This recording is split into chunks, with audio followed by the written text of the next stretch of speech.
Hello, ২-৩ মাস আগে আমার reading block টাইপের হয়েছিল আরকি। তখন আমি বাচ্চাদের অনেকগুলো বই পড়েছি। আ একটু ডিফারেন্ট টেস্টের বই ছিল। তো তখন এটা রিসেন্টলি এই বইটা আমি পড়ি। আ আজকে আসেন সেখানে একটু কথা বলি। বই গল্পের যে একটা গাছ ছিল অ্যাপল ট্রি। বাট যে গাছটা একটা বাচ্চাকে খুব ভালোবাসতো। সো বাচ্চাটা আসতো তার কান্ড বেয়ে উঠতো। আহ তার শাখা প্রশাখা থেকে গাছের ডাল থেকে শুনতো গাছের ডালে সে আপেল খেত। আম, সে গাছের পাতা দিয়ে মুকুট বানাতো। গাছের ছায়ায় খেলতো। খেলতে খেলতে যখন ক্লান্ত হয়ে যেত তখন সে গাছের ছায়ায় ঘুমিয়ে যেত। তো আস্তে আস্তে সময় বয়ে চলে এবং সেই গাছটা বালক থেকে বাচ্চা থেকে তরুণ হয়। তো সে তখন আর খুব একটা আসে না। তো অনেকদিন পর যখন আসলো গাছটা তাকে দেখে খুবই খুশি হয়েছে। কারণ এখনো তো সে বালক থাকে বাচ্চাটাকে বা সেই মানুষটাকে পছন্দ করে।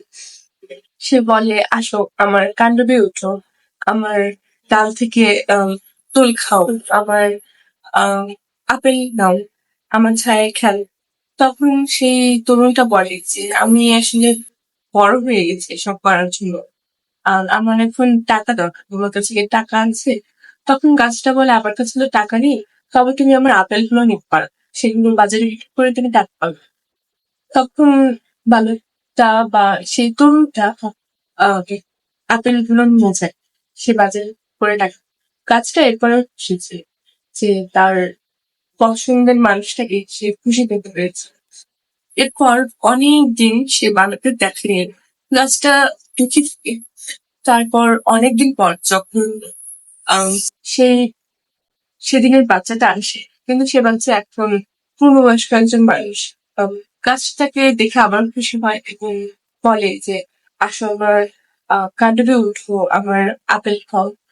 তখন সেই লোকটা এখন যে একটা পূর্ণবয়স্ক মানুষ সে বলে আই টু ডু দিস, আমার এখন একটা বাড়ি দরকার, তোমার কাছে কি বাড়ি আছে? আমি বিয়ে করতে চাই, আমি ছেলে মেয়ে চাই। তখন গাছটা বলে আহ আমার কাছে তো আসলে বাড়ি নেই, তবে তুমি আমার ডালগুলো নিয়ে যেতে পারো, সেগুলো দিয়ে বাড়ি বানাতে পারে এবং ইউ ক্যান বি হ্যাপি। লোকটা তাই করে। এরপর আরো অনেক বছর কেটে যায়। আবার যখন সেদিনের সেই বালকটা আসে সেই গাছের কাছে, কিন্তু এখন সে একজন বৃদ্ধ। আম, তখন গাছটা আবার তাকে দেখে খুশি হয়ে যায় এবং বলে যে আসো আমার ডাল চড়ো, আমার আপনি পাও। তখন সেই লোকটা বলে যে আমি আসলে এসবের জন্য একটু টায়ার্ড, আমি এখান থেকে খুব দূরে কোথাও চলে যাই, তুমি কি আমাকে একটা নৌকা দিতে পারো? গাছটা বলে আমার কাছে তো নৌকা নেই, তবে তুমি আমার কাণ্ডটা কেটে নৌকা বানাতে পারো। তখন সে লোকটা ওর কাণ্ডটা কেটে নিয়ে চলে যায়। আম, এবং গাছটা স্টিল হ্যাপি, কারণ সে পছন্দের সে পছন্দের বাচ্চাটাকে, সে মানুষটাকে সে সাহায্য করতে পেরেছে। এরপর অনেক বছর পর আহ সেদিনের বাচ্চাটা এখন সে একদম ফুরফুরে মেয়ে, সে সেই গাছটার কাছে আসে। তখন গাছটা বলে আমার কাছে তো আর দেওয়ার মতো কিছুই নাই, শুধু গাছের বড়িটা পড়ে আছে, আমার কান নেই, আমার ডাল নেই, আমার ফল নেই, আমার পাতা নেই, তোমাকে দেওয়ার মতো কিছুই নেই। তখন সেই লোকটা বলে যে আমার এখন আর কিছুই লাগবে না, আমি ঠিক তোমার পাশে বসে যা। তো এই গল্পটা যদিও বাচ্চাদের জন্য, কিন্তু আমি কিন্তু অনেক ভাবে গল্পটাকে ইন্টারপ্রেট করতে পারতাম বা যে কেউ করতে পারতো। কিন্তু একটা বিষয় আর কি আমার মাথায় আসছে বা এই মুহূর্তে আসছে, আমি আসলে অনেকদিন এই গল্প পড়েছি। তো আহ, এই ভিডিওটা আহ, করতে বসার জন্য বা আমি আসলে অন্য একটা ভিডিও বানাচ্ছি আছে, ওইটার পরে আমার মনে হলো যে এইটা কোথাও হঠাৎ করে মাথায় আসছে, তখন আমি যখন আরেকবার পড়লাম to review it for review it, তখন আমার কাছে আসলে এই ইন্টারপ্রিটেশনটা আসছে না, আমার মাথায় এই চিন্তাটা আসছে যে আম, আমি তো যখন বলি যে আমি ভবিষ্যতে এটা করবো সেটা করবো,